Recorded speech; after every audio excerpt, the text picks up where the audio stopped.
Sáquennos de aquí. Entrevista a María Sima. Nicky Elch. Editorial. Gratis lo recibiste, gratis ofrécelo.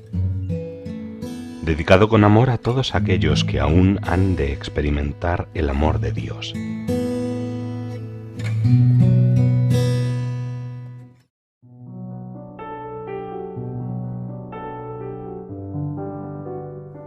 El ocultismo.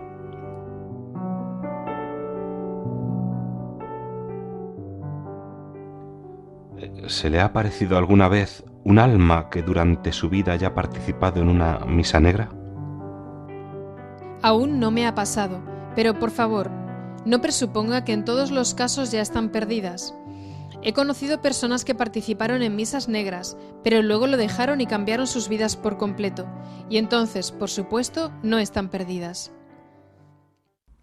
Entonces, no existe ningún abismo del cual Jesús no nos saque o no pueda sacarnos. Correcto. Si lo dejamos actuar, Dios siempre podrá vencer a Satanás. Siempre podremos ser buenos y hacer obras buenas, aun en los últimos momentos de nuestras vidas. La misericordia de Dios es enorme. María, ¿pueden las almas perdidas hacerle daño a personas vivas? Sí, las almas perdidas pueden atacar a las personas en esta tierra y en especial a sus propias familias.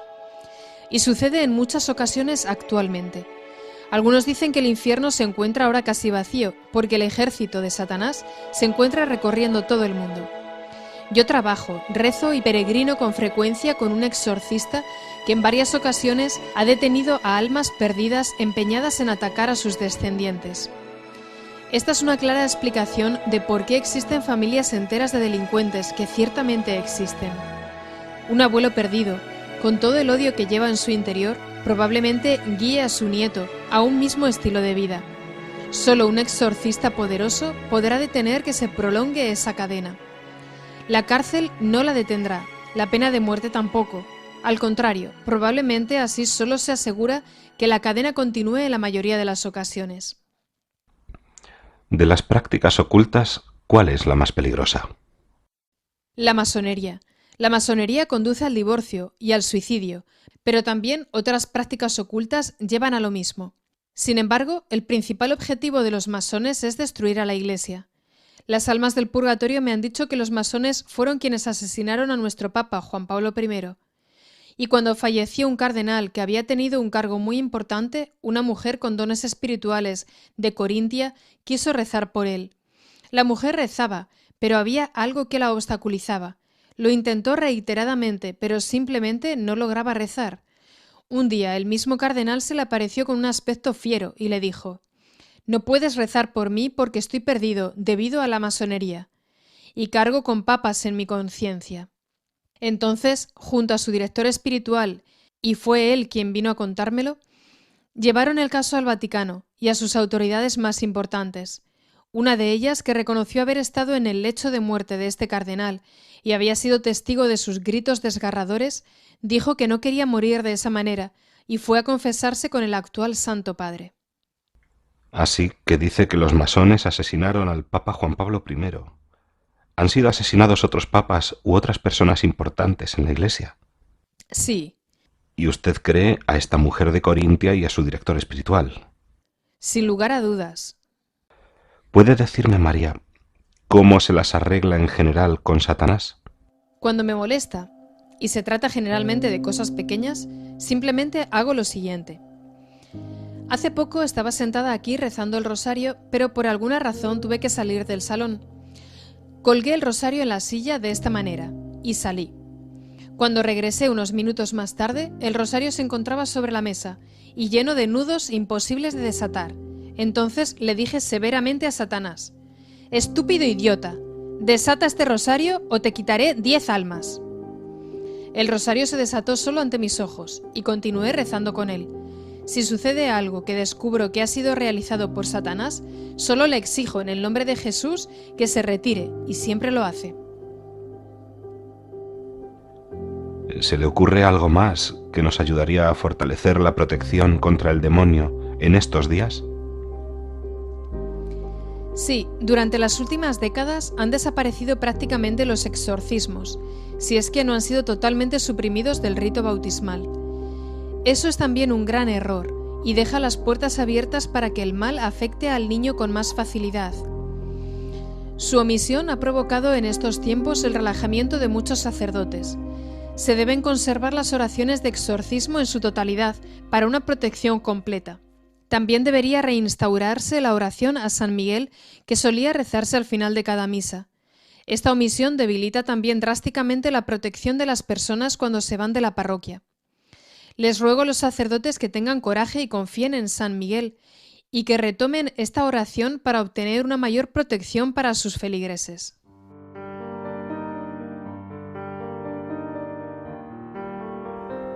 El infierno y Satanás. María, ¿por qué existe Satanás? Dios quiso probar a sus ángeles, y cuando lo hizo, algunos de ellos, guiados por Lucifer, otro de sus nombres, dijeron no a Dios con orgullo.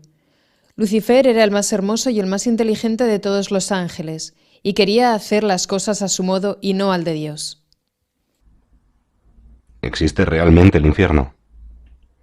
Sí, el infierno existe. ¿Qué actitud del corazón puede llevarnos a perder definitivamente nuestra alma?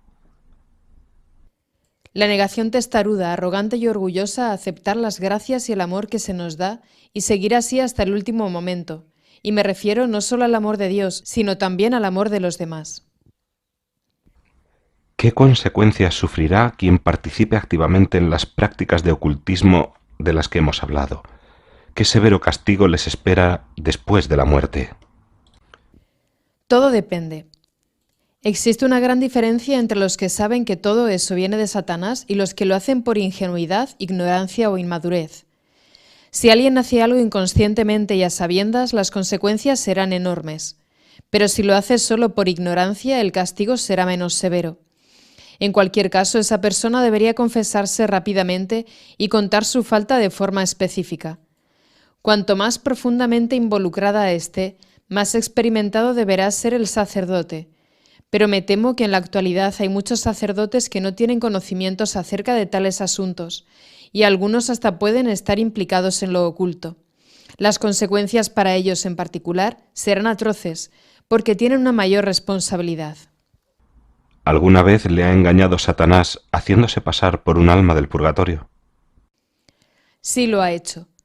El sacerdote que me dirige siempre decía: acepta a todas las almas, aun cuando sea necesario mucho sufrimiento. El Señor siempre te dará la fuerza para ello, nunca rechaces a un alma. Pero una vez vino una y me dijo que no aceptara a la que vendría después.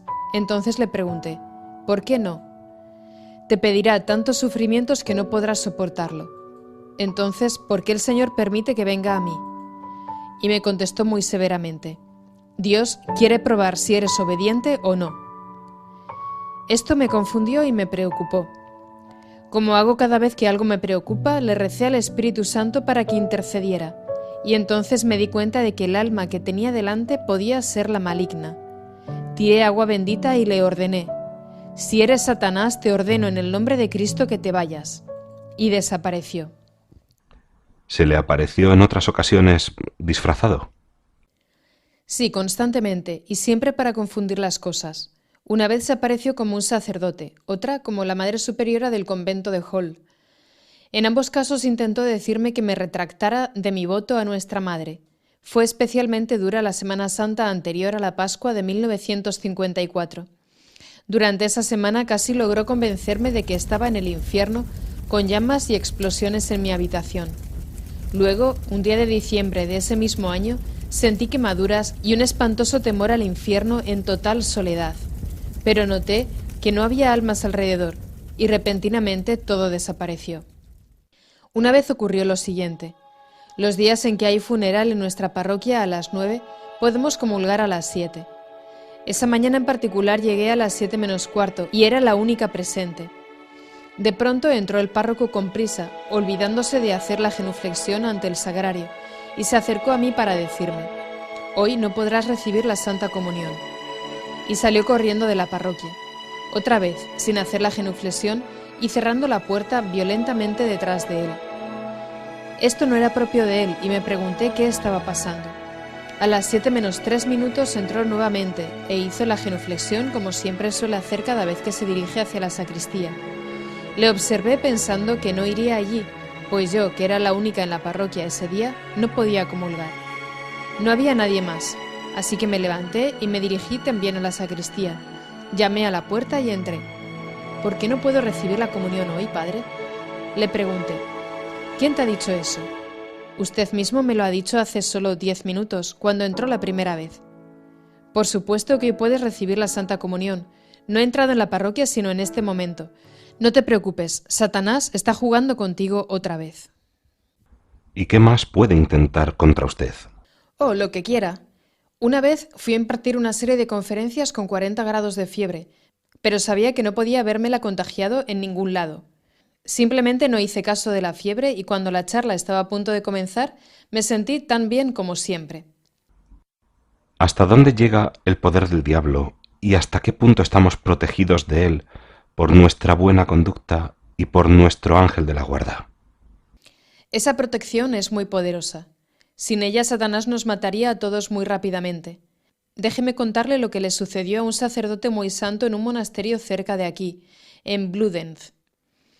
Probablemente pensará que las almas ayudaron para resolver este delito. Era el más anciano del lugar y también el superior del monasterio. Rezaba tanto y hacía tanto bien que debía sufrir con paciencia los celos y burlas de los sacerdotes más jóvenes y menos piadosos. Una noche, 2 de los jóvenes se dirigían a sus habitaciones cuando vieron luz en el sótano de uno de los edificios principales. Como ya era muy tarde, esta luz les sorprendió y fueron a ver quién estaba allí abajo. Bajaron al sótano y, para su espanto, encontraron a este querido sacerdote muerto, con el cuello colgando del pomo de la puerta. Tenía las piernas estiradas, como si estuviera sentado, pero se hallaba a unos centímetros del suelo. Llamaron a la policía y durante semanas revisaron todo el monasterio. El hombre era tan santo que nadie podía pensar en un suicidio. Interrogaron a todos los sacerdotes, porque se sabía que se burlaban constantemente de él por su proximidad a Dios. No se llegó a ningún resultado tras la larga investigación y toda esa zona quedó desconcertada por este crimen. Entonces me contaron esta triste historia y acepté preguntar a un alma del purgatorio por este sacerdote. Como había tanta gente rezando por él y todo el monasterio se encontraba en estado de shock debido a lo sucedido, recibí una respuesta al poco tiempo. Fue la siguiente. Nuestra madre se le apareció al sacerdote y le preguntó si aceptaría que Satanás tuviera el poder de matarle. Le explicó que si así lo hacía, salvaría a muchas almas que se habían vendido a Satanás. El sacerdote aceptó. Con esta respuesta me dirigí al monasterio donde estaban todos reunidos, incluso la policía. Leí en voz alta la respuesta. En el silencio que se generó a continuación, un sacerdote al fondo del salón suspiró profundamente y le pregunté qué ocurría. Se acercó con lágrimas en los ojos y sacó un papel del bolsillo. Explicó que lo había encontrado en el bolsillo del sacerdote la noche en que él y otro compañero lo encontraron muerto. Lo desdobló y lo mostró a todos los presentes. Era la letra del anciano sacerdote y nos lo leyó. Decía: «Nuestra madre se me apareció y me preguntó si aceptaría que Satanás tuviera el poder de matarme, y si así ocurría, salvaría a muchas almas que se habían vendido a Satanás. Yo acepto». Así que entonces aceptó dar su vida por personas a las que no conocía y que se habían involucrado en prácticas de ocultismo. Exactamente. ¿Cuándo ocurrió esta historia? ¿Podría decirme el nombre de este hombre extraordinario? Por supuesto, esto sucedió a fines de los 80 y su nombre era Padre Joseph Calossans. Un hombre tan bueno y valiente como este es verdaderamente un intercesor muy poderoso para nosotros. ¿Qué es lo que atrae a la gente en la actualidad hacia el ocultismo? Hay un medio muy atractivo y aparentemente inocente al principio que ayuda a ello. La televisión hoy en día tiene una gran responsabilidad de que esto sea así. Se ha convertido en una suerte de altar. en el 95% de los hogares de Occidente. La televisión bombardea a los niños constantemente tentándolos con dinero, materialismo, sexo, violencia y poder. Y con frecuencia entre estos programas se presentan prácticas ocultas en forma de juegos y de diversión inofensiva donde se ofrecen grandes promesas. La música actual también es un vehículo para el comienzo del proceso hacia el ocultismo. Los padres que permiten a sus hijos sentarse frente a la televisión todo el día y toda la noche entregan de esa forma a sus hijos a Satanás rápida y eficientemente. Pero no me malinterpreten. No toda la televisión es mala, pero se vuelve mala si los padres no la controlan estrictamente. ¿Tiene usted televisión? No, no tengo. Jamás querría tenerla. Ya veo demasiadas cosas reales. Y todas las noticias importantes me llegan por medio del diario local, la radio, mis numerosos invitados o mis pocos vecinos. ¿Hay algún pecado que Jesús no perdone? Sí, hay uno. Es blasfemar contra el Espíritu Santo. Jesús no perdonará ese pecado, porque por supuesto supone decirle no a Él, decirle reiteradamente no a su luz, amor, misericordia y perdón durante todo el camino hasta el final. Con la misericordia infinita de Dios, las personas siempre pueden salir de esto si lo desean, pero deben desearlo. Nadie más puede hacerlo, nadie lo hará por ellos. Deben desearlo. Dios no manipula nuestra voluntad. Las almas me contaron que todos tenemos la misma oportunidad al morir de decir sí en el último momento. Ya se trate de una enfermedad lenta y prolongada o una bala que nos atraviese el cerebro. Todos obtienen los mismos 2 o 3 minutos para decirle sí a Dios. Y solamente si mantenemos el no durante ese momento, nos perderemos y deberemos sufrir en el infierno eternamente. Dios no nos forzará a cambiar nuestro no, y Satanás nunca podrá cambiar nuestro sí. Esta es otra razón por la cual nunca debemos juzgar a alguien o presuponer dónde ha terminado. Nunca sabemos exactamente lo que sucede entre el alma y Dios en esos momentos, a pesar de que podemos presenciar cierta paz o la ausencia de paz en el lecho de muerte. Recuerdo ahora un caso que demuestra la necesidad de esta precaución. Una vez, un sacerdote abusó horriblemente de un muchacho joven. Esta horrible herida hizo que este chico huyera de todos los sacerdotes y de la iglesia. Muchos de los que estaban a su alrededor intentaron intervenir y ayudarle mientras crecía, pero fue inútil. Se mantuvo cada vez más alejado y atacaba constantemente a la iglesia y a todo lo que tuviera que ver con ella. Con el tiempo, este joven enfermó gravemente y murió insultando a la iglesia hasta el final.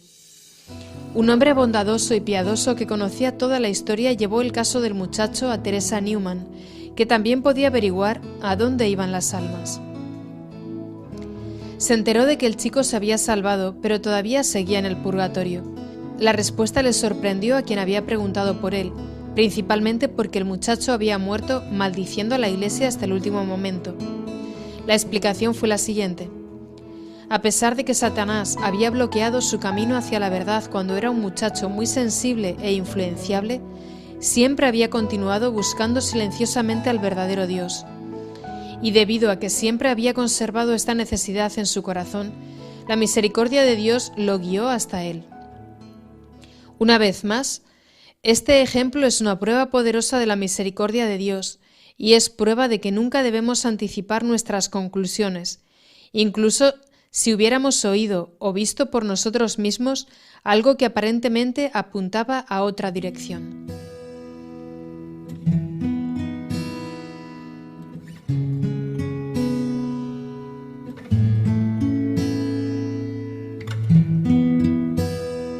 Sáquennos de aquí. Entrevista a María Sigma. Nicky Elch. Editorial. Gratis lo recibiste. Gratis ofrécelo. Dedicado con amor a todos aquellos que aún han de experimentar el amor de Dios.